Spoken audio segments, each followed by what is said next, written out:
ईश्वर का धन्यवाद। एक राजा थे सूर्यसेन। वह बहुत बड़े दानी थे।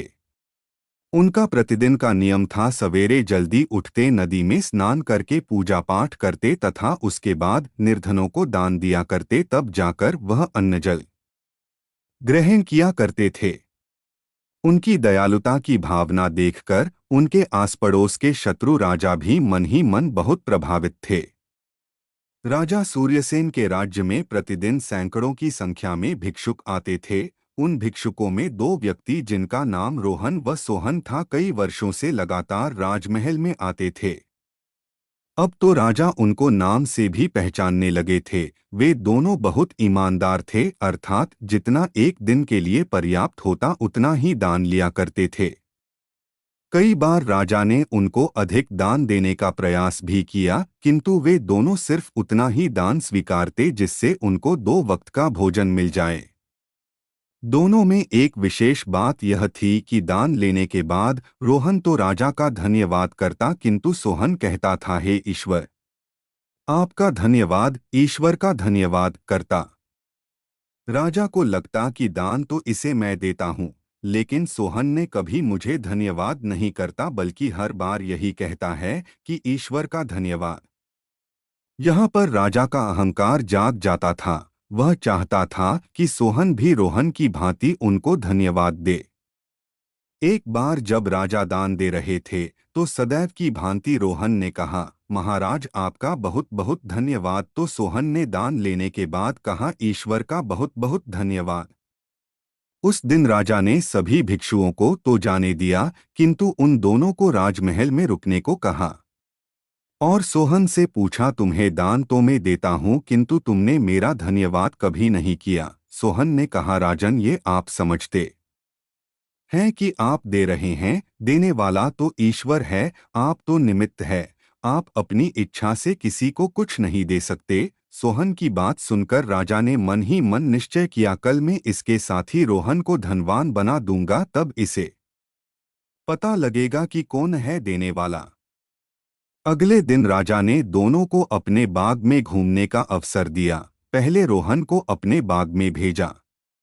रोहन बड़ा प्रसन्न था कि राजा ने मुझे अपने बाग में जाने का अवसर दिया। वह बाग की सुंदरता में इतना खो गया कि आस पास का ध्यान ही ना रहा।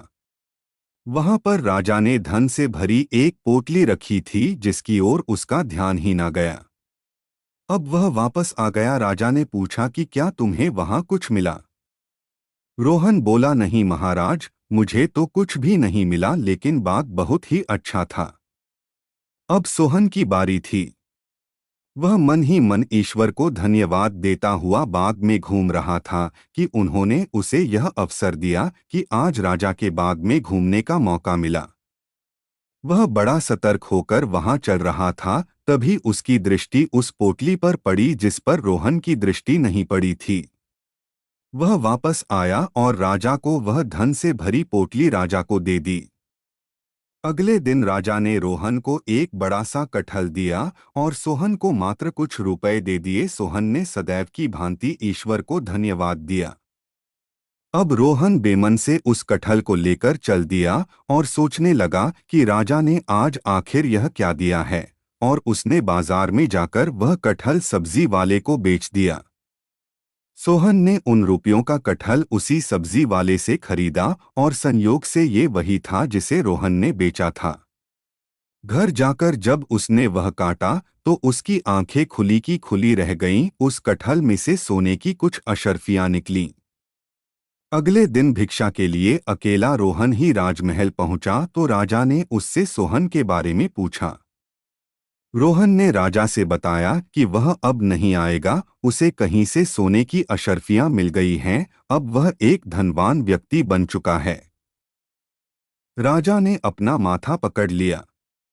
राजा ने सोचा कि मैंने कितना प्रयास किया कि रोहन दान के लिए हमेशा मुझे ही धन्यवाद देता है, उसको धनवान किया जाए, किंतु सोहन ठीक कहता था, देने वाला ईश्वर ही है, हम तो केवल निमित्त है। सोहन ठीक ही हर बात के लिए ईश्वर का धन्यवाद करता था। राजा का घमंड टूट चुका था। अब राजा ने कहा, हे ईश्वर, मुझे सही मार्ग दिखाने के लिए आपका धन्यवाद। शिक्षा हमारे पास जो कुछ भी है वह ईश्वर की कृपा से ही प्राप्त हुआ है, इसलिए हमें घमंड तथा दूसरों से ईर्ष्या कभी नहीं करनी चाहिए।